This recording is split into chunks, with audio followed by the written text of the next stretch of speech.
इस बार मैं प्रिपेयर होके आया हूँ। आजा। सो गाइस, कल की 289 एडी आ गई है और धमाल मचा रही है और इसके एंडिंग ने तो सबको टोटली ब्लो कर दिया है। Climax simply epic. अगर आपने अब तक की मूवी नहीं देखी तो प्लीज जल्दी जाओ और देख लो, क्योंकि आप ये मास्टरपीस मिस नहीं कर सकते।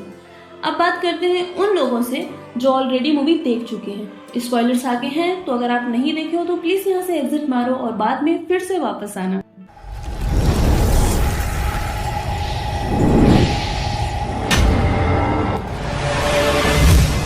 अब सच बताओ, कितने लोग थे जो भैरवा का ट्विस्ट देखने के बाद शॉक्ड हो गए? क्या आपको पहले से आइडिया था उसकी असली पहचान का? स्टार्टिंग में हमें भैरवा एक सेल्फिश इंसान लगता है जिसका बस एक ही मकसद है, कॉम्प्लेक्स में सेटल होना। उसके लिए उसको 1 मिलियन की जरूरत है। जब वो छोटा बच्चा होता है तब उसका ही अडॉप्टिव फादर उसे बेचने की कोशिश करता है, जिसे भैरवा डबल क्रॉस करके खुद फादर को ही कैप्टन को बेच देता है। भैरवा जो पूरी मूवी में एक साइड कैरेक्टर लग रहा था, एकदम से एंड में स्पॉटलाइट में आ जाता है जब ये पता चलता है कि वो एक्चुअली ना तो कल्कि है और ना ही कली है, बल्कि वो कर्ण का पूर्ण जन्म हो सकता है। ये ट्विस्ट ना सिर्फ उसके कैरेक्टर को बहुत डेप्थ देता है, बल्कि पूरी स्टोरी के माइथोलॉजी को भी एक अमेजिंग एंगल से कनेक्ट करता है। और क्या आपने नोटिस किया कि मूवी में सुमिति का कैरेक्टर कितना इंपॉर्टेंट है? किताबें कहती हैं कि कल्कि के समय में कली की माँ का नाम सुमिति होगा, और मूवी में सुमिति का कैरेक्टर प्रेजेंट है सम 80। ये नाम सिर्फ एक कोइंसिडेंस नहीं है, बल्कि एक बहुत ही शानदार कनेक्शन बनाता है किताबों और मूवी के बीच। कर्ण की मौत एक सिग्निफिकेंट इवेंट थी और भैरवा का राइज हिंट करता है कि एक डीपर बैक स्टोरी की तरफ। भैरवा का ऑरिजिन भी काफी मिस्टीरियस है, जैसे कर्ण का भी मिस्टीरियस था, जिसे प्रोजेक्ट के या सुप्रीम याक्सिन से कनेक्ट किया गया है। जैसे कर्ण का जन्म डिवाइन इंटरवेंशन से हुआ था, वैसे ही भैरवा का जन्म भी एक रहस्य से बना हुआ है। और ये भी हो सकता है कि भैरवा के पेरेंट्स जो प्रोजेक्ट के का पार्ट थे, उन्होंने उसे बचाने के लिए काफी कुछ किया हो, जैसे कung fu पांडा में पो की मॉम ने उसे बचाने के लिए किया था, और महाभारत में माता कुंती ने उन्हें नदी में छोड़ दिया था। तो सबसे बड़ा सवाल ये है, भैरवा कर्ण कैसे हो सकता है?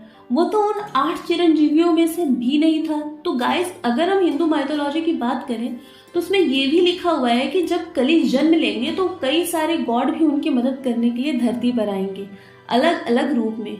हो सकता है श्री कृष्ण यहाँ भैरवा को धर्म की तरफ से लड़ने का एक और मौका दे रहे हो, बिल्कुल वैसे ही जैसे महाभारत में उन्होंने अश्वत्थामा को धर्म की तरफ से लड़ने का चांस दिया था।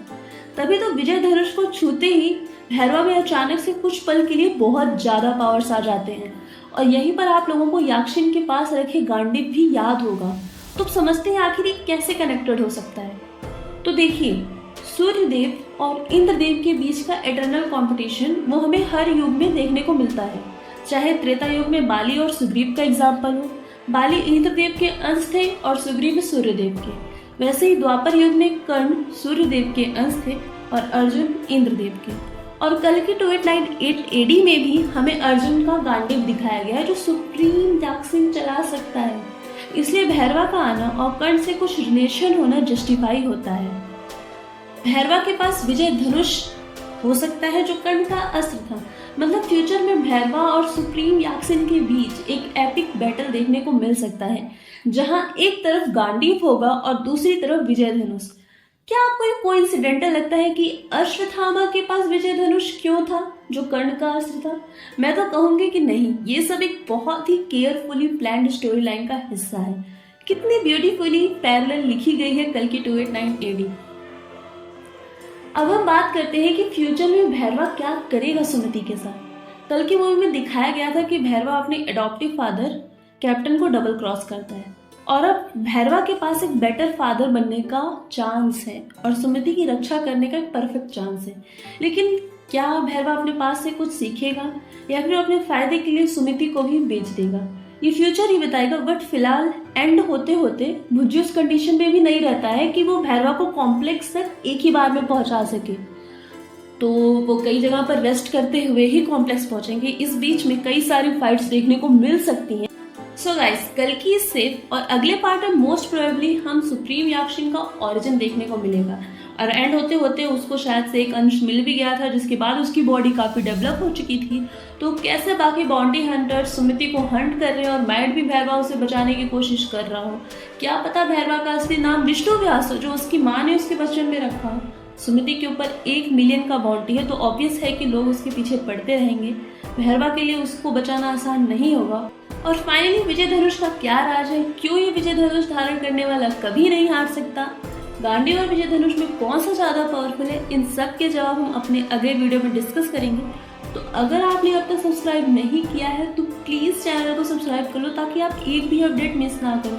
मुझे पता है आप सब इन सब टॉपिक्स के बारे में और जानने के लिए बहुत एक्साइटेड हो, और बिलीव मी, मैं भी आपसे ज़्यादा एक्साइटेड हूँ इन सब चीज़ों पर बात करने के लिए। अगर आपके पास कोई भी सवाल है तो कमेंट सेक्शन में पूछिए। जो क्वेश्चन सबसे इंटरेस्टिंग और लाइक्ड होंगे उन्हें हम अपने अगली वीडियो में कवर करेंगे।